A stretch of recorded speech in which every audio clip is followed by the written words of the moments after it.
ইনশাআল্লাহ একতরফা যখন মেডিকেল কলেজ করা হবে তখন দলে দলে ডাক্তার এখানে তৈরি হবে এবং ডাক্তারদের সেবা জনগণের জন্য আরো বেশি প্রসারিত।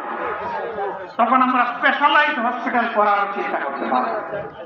এখন তো উপাদান নাই, কি দিয়ে করবো? ইট পাথরের ঘর বানিয়ে দিলে আর কিছু যন্ত্রপাতি কিনে দিলে স্পেশালাইজড হসপিটাল হয় না। তার কারণ হচ্ছে দক্ষ জনবল, উপযুক্ত চিকিৎসক, টেকনিক্যাল ম্যান পাওয়ার। এইটার জন্য মেডিকেল কলেজ প্রয়োজন। আমরা ইনশাআল্লাহ মেডিকেল কলেজ করব। 2 নম্বর, সকল জায়গায় মানসম্মত শিক্ষা প্রতিষ্ঠান গড়ে তোলা হবে।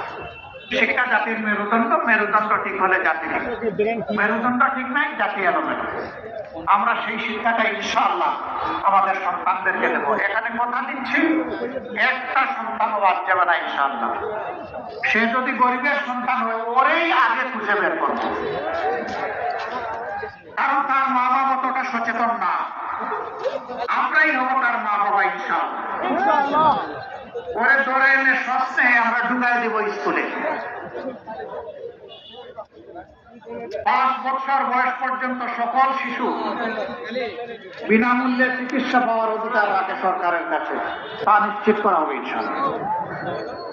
60-65 বছর বয়স পর্যন্ত যে মানুষগুলো এই সমাজকে দিয়েই গেছেন, তাদের জীবনের পড়ন্ত বেলায় দায়িত্ব নিতে হবে সরকারকে, তাদেরকেও বিনামূল্যে চিকিৎসা নিশ্চিত করা হবে ইনশাআল্লাহ।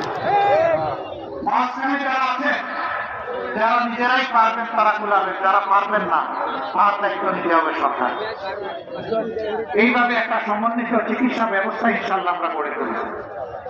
আবারও বলছি, আপনাদের টাকা দিয়েই আপনাদের এই ব্যবস্থাপনা হবে ইনশাআল্লাহ।